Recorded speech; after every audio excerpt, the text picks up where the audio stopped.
Hello, welcome to Jason the Old Millennial. My name is Jason. I'm speaking to you here in my basement in the great state of Kansas. And in this video, I am continuing my ranking of all the Beatles songs. This time I'm covering number 176 through 172. This is in my category of OK Beatles songs on my list. So we'll first go off with 176 on my list, which is a song called I Call Your Name. Written and sung by John Lennon, just a little over 2 minutes long. It came off, didn't come off any UK albums, but a Long Tall Sally album that came out, I believe, in Canada, and it came on the Beatles' second album, which was like the second album that came out in the US. So if you're in the US, you actually got to hear this song. I don't know that you got to hear it on the Beatles in the UK, interestingly. But the song was given to Billy J. Kramer in 1963, who released it as a B-side to a song called Bad to Me, which went number 1 in the UK. So actually came out in the UK under someone different, written by the Beatles, but sometimes they gave songs to other artists that were there. And that was one of them, which I didn't know. So if in the UK, I suppose you heard the song from Billy J. Kramer, not the Beatles. Most notable thing is it was the first track to feature George on the Rickenbacker guitar, which became a pretty popular sound at that point in 1963 to 65 or whatever. Had that Rickenbacker sound and made the Rickenbacker guitar kind of popular at that time. So number 175 is a song called "Don't Pass Me By." It's written and sung by Ringo. The first song that he ever wrote that got onto a Beatles album. It got onto the White Album. And it's a very country-ish style of song. Even has like this country fiddle in it. Yeah, it's just a simple song of, don't pass me, as it says, don't pass me by, don't make me cry. Here's footsteps going to his door, but no one's there. So he's waiting for this person that he loves who's, afraid that they're not going to come and all that. Pretty simple song by Ringo. His first one he got on. Interesting thing about it was that he had written this song back in 63 or 64, from what I've researched. And here the White Albums came out in 68. So he wrote this early in the Beatles. Of course, Lennon and McCartney was writing 90% of the Beatles songs or so. And then Harrison was starting to come on a little by little early on, and then kind of hit his stride, I feel like, in 65, 66. He's starting to write some good material. And George Harrison, Ringo was never known as a songwriter, of course. It was never, I don't feel like, in reading about Ringo, it was never something he was, wanting to do, something he was thinking that was in his future. Necessarily, he was leaving that to the others. He just wanted to play the drums. But of course, he was getting a song each album to sing, and I suppose he thought, and the Beatles were huge, of course, and I guess he thought, why don't I try my hand at writing too, and see if I can get a song on. So he wrote this song, "Don't Pass Me By," which kind of makes sense because it coming in the White Album. White Album, of course, this we're getting to really experimental music, psychedelic music, and all kinds of interesting tricks in the studio. And so "Don't Pass Me By" does sound like an older Beatles song that they... so it's weird that's on the White Album. When you listen to the White Album, it doesn't seem like it really fits that much. Like I said, that's because Ringo wrote it early on. And the reason why he got on the White Album is because Ringo wrote the song, and I think he presented the other Beatles or to George Martin. It was like, hey, here's a song. Well, what do you think about, recording this for an album? Of course, they're like, I'm afraid that's not good enough for the Beatles album, Ringo, or they weren't confident enough to put a Ringo song on a Beatle album. Until they got to the White Album. White Album, they decided we're going to have, 30 songs. So with 30 songs, I guess it was hard to say your song doesn't fit in here, Ringo. So they finally was like, you know what? You've been bothering us about this song, "Don't Pass Me By." So why not put it on this album? It's not going to hurt the album. We got so many songs on it.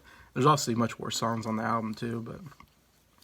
I'm not a country fan, so I don't really care for the country style that Ringo has with a lot of his songs, especially this one.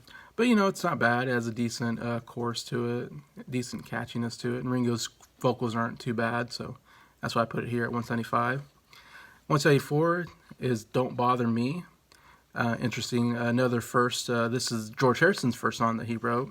So I have back-to-back, first songs and that have "don't" in the title. This came on this album with the Beatles, so it's early on, second album that they came out with.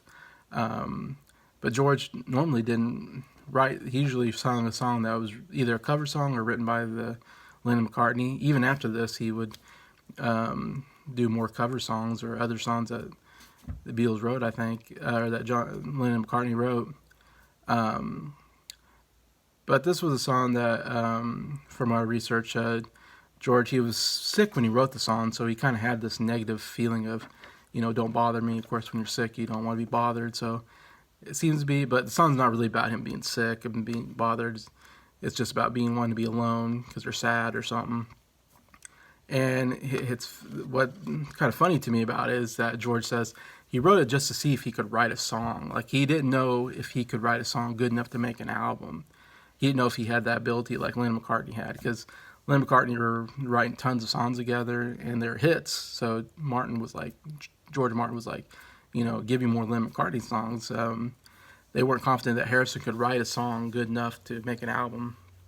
So Harrison wrote the song just to see if he could do it, and he did. It made an album. So I think after this, it boosted his confidence enough to try more writing, which was good because he would write some much better songs later on. It's only a minute 48, so it's an under 2 minute song, so a really short song. Obviously, it's the first song. And I was thinking about Ringo and George. Your first song, it's probably not going to be a huge hit. It's hard to write a good song right off. You probably need some practice. That's why Lennon McCartney were so good, because they had so much practice at writing that they got much better and better the more they wrote, I think, together.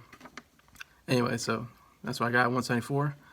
173, I have Being for the Benefit of Mr. Kite. Came on the Sgt. Pepper's Lonely Hearts Club Band, written and sung by John Lennon.